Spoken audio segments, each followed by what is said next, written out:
Então deixa eu ver se eu consegui pegar o jeito da coisa. A gente identificou que dentro das bactérias, o sistema imunológico que elas têm para se defender dos vírus é essa proteína, que é o Cas9, que ele identifica essas sequências de DNA quando entra um vírus, e a gente consegue, ele seleciona essa parte e ele picota o vírus que chega.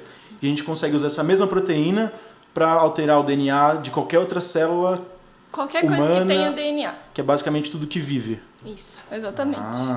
Essa que é a parte boa. Essa que é legal. Então, o que são as aplicações dessa tecnologia no curto prazo, por exemplo? O que a gente já consegue fazer com ela? A gente consegue também corrigir doenças que já existem, né? Que, como eu falei do meu colega. A gente consegue editar o genoma de animais para que os órgãos desses animais se tornem mais parecidos com os órgãos humanos para poder usar em transplante. Então, você faz tipo um fígado humano dentro de um porco, que depois você tira do porco e põe onde precisa. Sim, exatamente. Na verdade, a gente já faz um pouco isso, né? A gente já usa o porco para bastante coisa. Em transplante, principalmente. Só que agora a gente consegue fazer de uma forma que a gente não vai ter problemas futuros com o transplante, né? A gente consegue fazer totalmente compatível. Sim. Outra coisa, muito legal. Tem um pesquisador que está tentando ressuscitar animais já extintos. Então, tem um cara que está tentando fazer um mamute. E aí a gente já lembra do filme Jurassic Park, né? É possível. Desde que você tenha o código, né? Você sabe genética. A sequência. Os dinossauros provavelmente a gente não vai conseguir porque são muito antigos, né? São 64 Então, os mamutes também. Então, não é bem o mamute que o cara vai ressuscitar. O genoma do mamute, a gente não tem ele completo. Mas a gente tem uso de vários elefantes, né? Várias espécies de elefantes, e a gente consegue ter uma noção de como seria pela árvore evolutiva. A gente consegue ter uma noção de mais ou menos como que seria. Não vai ser exatamente igual, mas... E em relação às características humanas, assim, o que eu vi, a principal limitação que a gente tem nesse campo hoje é que mesmo que a gente tenha a ferramenta necessária para editar qualquer gene, a gente ainda não sabe exatamente o que cada gene faz no nosso DNA. É isso mesmo?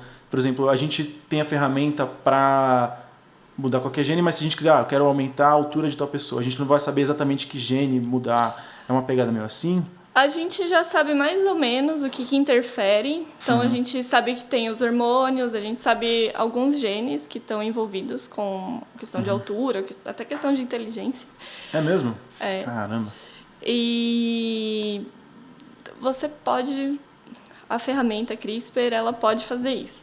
O problema essas características que são herdadas, você tem que fazer alteração, essa edição gênica em células germinativas. E tá aí o problema, porque existe toda uma questão ética mesmo, que tá uma discussão bem séria entre os cientistas sobre deve fazer edição em células germinativas ou não. Questão de altura, né, que você falou. Não só questão de altura, questão de, sei lá, se os pais querem um filho com um olho claro, com cabelo cacheado, será que é ético fazer isso? É o que o pessoal chama de designer babies, não é? Tem lugar que faz.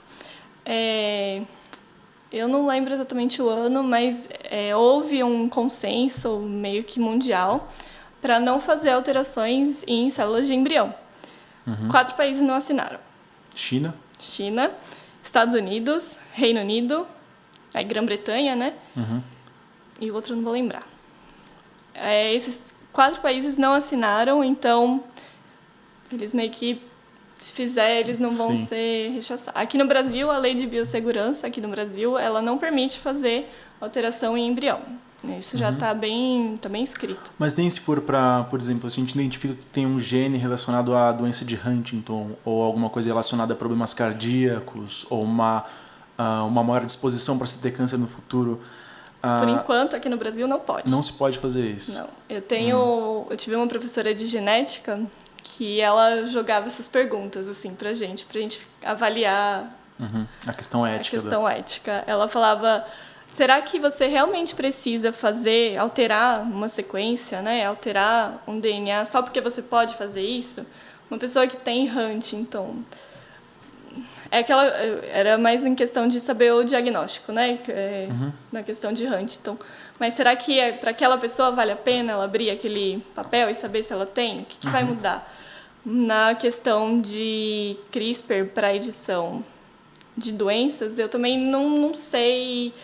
Eu tenho um pé atrás, porque a gente pode acabar desaprendendo a conviver com diferenças.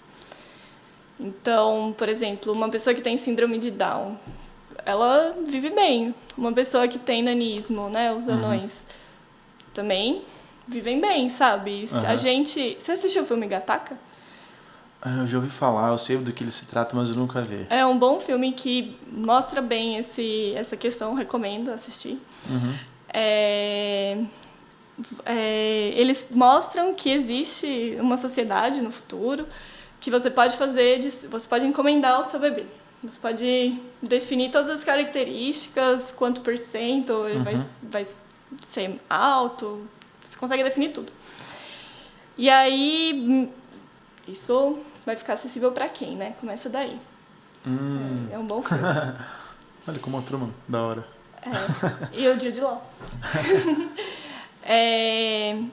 Então, eles mostram isso, né? Bebês que são editados genicamente, mas as famílias elas podem optar por ter bebês sem ter edição. E aí, como é que ficam esses bebês falhos numa sociedade que você pode produzir bebês perfeitos? Como é que a pessoa vai se desenvolver?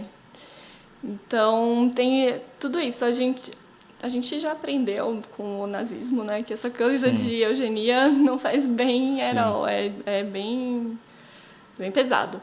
Então, nessa questão edição de embriões, eu fico meio com o pé atrás ainda.